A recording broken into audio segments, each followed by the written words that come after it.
first high school graduation was of a cousin of mine on my father's side. When they called his name, he walked across the stage. I got to thinking about it. I said, I want that for me.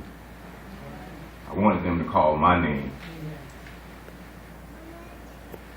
But by the time I got to the 11th grade, I had a guidance counselor that was supposed to be guiding me. And you would think that she was a guider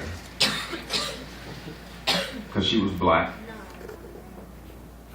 One day I went into her office after I had failed some more courses and I wasn't going to graduate on time. She looked at me and said, "Brandon, you're not going to be nothing." I listened to that. I struggled with that, and I went home and I contemplated suicide. So I went in my grandfather's closet and I got his shotgun out. And first, I loaded it. I put it to my head. And I thought about it. I said, well, if I do that, I'm not going to have an open casket. I can't mess all this up.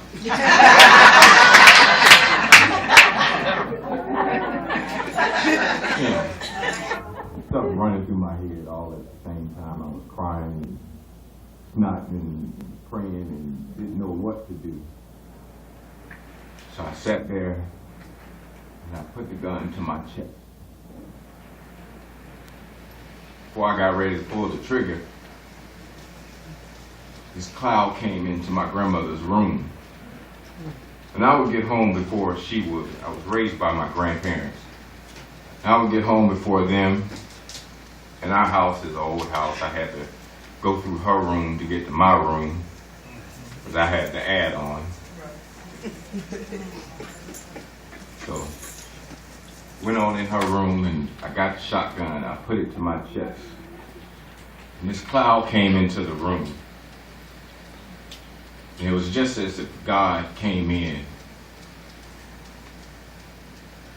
And before I got ready to pull the trigger, my grandma walked in. Amen. And God was showing me my life. I'm the only grandson, the only son. I'm the man of the family. I'm going to be the first to graduate high school. So everything was riding on me. Yes. But this other lady just told me that I wasn't going to be anything. So God showed me my life, how it would be if I did pull the trigger. And right before I did, my grandma walked in. He showed me as she was walking in and she saw my body lying there. And if anybody know me, I love my grandmama. And she loves me. And I could see her crying and asking him, "Why, Brandon, why?" And then my little sister came and my grandfather came. And I saw the hurt that it put in my grandmother's face, that I was going to take my life over somebody else said. See, I was trying to make a permanent problem into a temporary situation. So after that, when I saw her hurt, I took the gun back. A 12-gauge shotgun in my chest. I never did unload it. I put it back in the closet. Right as I did, it went off. Boom. Put a hole in the ceiling. I said, darn, I wish I would have did it now because I'm going to be in trouble.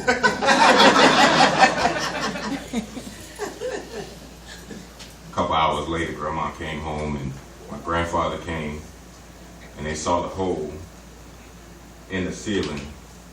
It's about $7,000 worth of damage. Went through the roof, had to patch it up. Grandma came in, blamed my grandfather. I told that fool to unload that gun, and it just went off. She did not know that it was me. But when I look back over my life now, if I can just go back a year, I was working 2 jobs, doing whatever I wanted to do, and just to see where I am now.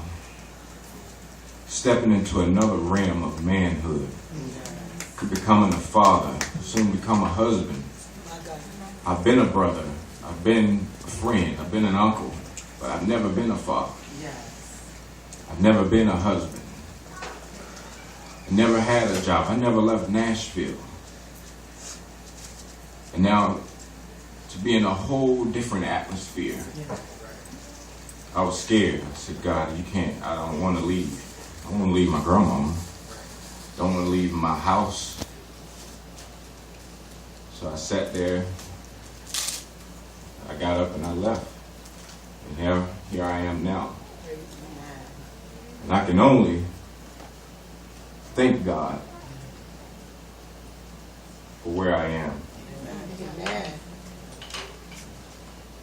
And just like you, just like me, just take the time, just tell the Master, thank you. Thank you.